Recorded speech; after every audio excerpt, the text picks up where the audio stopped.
Kadakkavoor police സ്റ്റേഷന് മുന്നിൽ SHOയ്ക്ക് മുന്നിൽ വെച്ച് ഭാര്യയ്ക്ക് നേരെ ഭർത്താവിന്റെ വധശ്രമം. മണനാക്ക് സ്വദേശി മുഹമ്മദ് ഖാനെ പോലീസ് കസ്റ്റഡിയിലെടുത്തു. മുഹമ്മദ് ഖാനും ഭാര്യയും തമ്മിലുള്ള പ്രശ്നം പറഞ്ഞു തീർക്കാൻ സ്റ്റേഷനിലേക്ക് വിളിച്ചു വരുത്തുകയായിരുന്നു. സംസാരത്തിനിടെ പ്രകോപിതനായ മുഹമ്മദ് ഖാൻ ഭാര്യയെ കുത്തിപ്പരിക്കേൽപ്പിക്കാൻ ശ്രമിക്കുകയായിരുന്നു. മുഹമ്മദ് ഖാനെതിരെ വധശ്രമത്തിന് പോലീസ് കേസെടുത്തിട്ടുണ്ട്. ആദിൽ പാലോട് ചെറിയൊരു വീട്ടുകാര്യം പറഞ്ഞു തീർക്കാൻ വേണ്ടിയിട്ട് പോലീസ് സ്റ്റേഷനിലോട്ട് വിളിച്ചു വരുത്തിയതാണ്.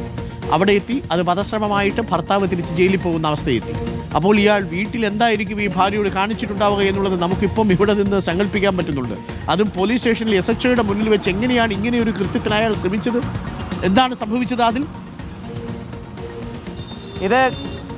ഇത് കേൾക്കുമ്പോൾ ഒരു ഞെട്ടൽ തോന്നാം അരുൺകുമാർ. സ്വാഭാവികമായും ഈ SHOയുടെ മുന്നിൽ നമ്മൾ ഭവ്യതയോടെ ആളുകൾ നിൽക്കുന്നതാണ് കണ്ടിട്ടുള്ളത്. പക്ഷേ ഇവിടെ മുഹമ്മദ് ഖാൻ ചെയ്തത് ഒരു കത്തി അരയിൽ ഒളിപ്പിച്ചിരുന്നു. ആ കത്തി ഉപയോഗിച്ച് ഭാര്യയെ കുത്താനും കഴുത്ത് മുറിക്കാനും ചെറിയ രൂപത്തിൽ ചെറിയൊരു മുറിവ് വന്നു എന്നാണ് SHOയും മറ്റ് അവിടെ നിന്ന് ലഭിക്കുന്ന വിവരം. ഇതിൽ ഏറ്റവും പ്രധാനപ്പെട്ട കാര്യം മുഹമ്മദ് ഖാനും മഞ്ജുവും പ്രണയിച്ചാണ് വിവാഹത്തിലേക്ക് പോകുന്നത്. പിന്നീട് ഒരു കുഞ്ഞുണ്ടായ ശേഷം ഇരുവരും തമ്മിൽ പ്രശ്നങ്ങളുണ്ടായി. പിന്നീട് ഈ മുഹമ്മദ് ഖാൻ ഇവരിൽ നിന്ന് പിരിഞ്ഞ് കുറച്ചു കാലമായി കഴിയാണ്. പിരിഞ്ഞു കഴിയുമ്പോൾ തന്നെ അരുൺ പറഞ്ഞതുപോലെ ചെറിയ കക്ഷിയൊന്നുമല്ല. സമൂഹ മാധ്യമങ്ങളിലൂടെ ഭാര്യയുടെ ചിത്രം ഉപയോഗിച്ച് അശ്ലീല പദപ്രയോഗങ്ങൾ നടത്തുക, മോശമായ കമൻറ്റുകൾ ഇടുക, സ്വന്തം ഭാര്യയാണെന്ന് ഓർക്കണം. ഏതായാലും ആ രൂപത്തിലുള്ള ചില വൈകൃതങ്ങൾ ഉണ്ടായിരുന്ന ആളാണ് മുഹമ്മദ് ഖാൻ. ഇത് പരാതി കൊടുത്തിരുന്നു.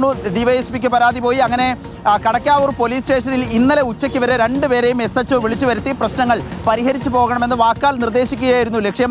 പക്ഷേ ഈ പറഞ്ഞ് പെട്ടെന്ന് പ്രകോപിതനായ മുഹമ്മദ് ഖാൻ ഒളിപ്പിച്ചു വെച്ചിരുന്ന കത്തി ഉപയോഗിച്ച് കുത്താനും കഴുത്തു മുറിക്കാനും ഒക്കെ ശ്രമിച്ചു അഞ്ജുവിൻ്റെ എന്നുള്ളത് SHO തന്നെ സ്ഥിരീകരിക്കുന്നുണ്ട്. ഏതായാലും അപ്പോൾ തന്നെ വധശ്രമത്തിന് കേസെടുത്ത് അകത്തിട്ടിട്ടുണ്ട് പോലീസ് മുഹമ്മദ് ഖാനെ എന്നാണ് അറിയിച്ചിരിക്കുന്നത്. ഏതായാലും ഇക്കാര്യത്തിൽ തുടർ നടപടികൾ ഉണ്ടാകുമെന്നും കടക്കാവൂർ പോലീസ് അറിയിക്കുകയാണ് അരുൺ.